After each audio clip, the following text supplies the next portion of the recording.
Cannabis indica, जिसे हम हिंदी में भांग कहते हैं, उसके एसेंस को समझने की कोशिश करते हैं। आप इमेजिन करिए एक इंसान जो भांग पीने के बाद शुरुआती स्टेज में किस तरीके से होता है। वो शुरुआती में बहुत जॉयफुल स्टेट में होता है, उसे बहुत मजा आ रहा होता है, इमॉडरेट लाफिंग आपको देखने के लिए मिलती है। वो पेशेंट छोटी छोटी बातों पे बहुत हंसता है। धीरे धीरे इस पेशेंट में डेल्यूजन डेवलप होता है। डेल्यूजन का मतलब जो चीजें रियल लाइफ में नहीं है उसे फील होती है कि मेरी बॉडी जो है वो हवा में फ्लोट कर रही है, मेरी बॉडी से मेरी आत्मा जो है वो सेपरेट हो रही है, डिसोसिएट हो रही है। आसपास की चीजें उसको जो है वो बहुत लार्ज दिखने लगेगी। पेशेंट को ऐसा फील होता है टाइम बहुत धीरे धीरे पास हो रहा है। 5 मिनट हुए उसे ऐसा लगता है कि पूरा दिन भर पास हो गया। टाइम ही पास नहीं हो रहा है, time passes to slowly.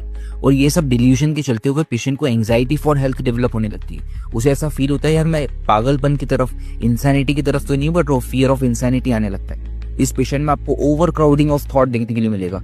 Patient के दिमाग में इतने सारे थॉट्स होते हैं, एक खत्म नहीं होता है दूसरा आ जाता है, और इसके कारण इसके दिमाग में कंफ्यूजन होने लगता है। पेशेंट जब बात करता है तो वो वर्ड्स नहीं फाइंड कर सकता। पेशेंट क्या काम करने जा रहा था वो भूल जाता है।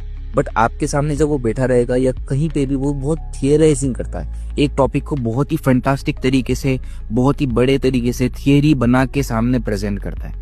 जरूरी नहीं है कि ड्रग्स का मिसयूज करने के बाद, स्पेशली भांग का मिसयूज करने के बाद पेशेंट ये स्टेज में लैंड अप करेगा। पेशेंट किसी भी कारण से, सपोज स्पिरिचुअल सीकर है जो अपनी आत्मा को अपनी बॉडी से डिसोशिएट करने की प्रैक्टिस करते हैं, या मेंटली ओवरवर्क्ड लोग लॉन्ग रन में बहुत एग्जर्ट करने के बाद में भी ये स्टेज में आ सकता है। तो ये स्टेज अगर आपको देखने के लिए मिलता है तो आपको होम्योपैथी ड्रग कैनाबिस इंडिका के बारे में जरूर सोचना चाहिए, और कुछ इंपॉर्टेंट सिम्टम्स के लिए आप कैप्शन जरूर चेक करिए।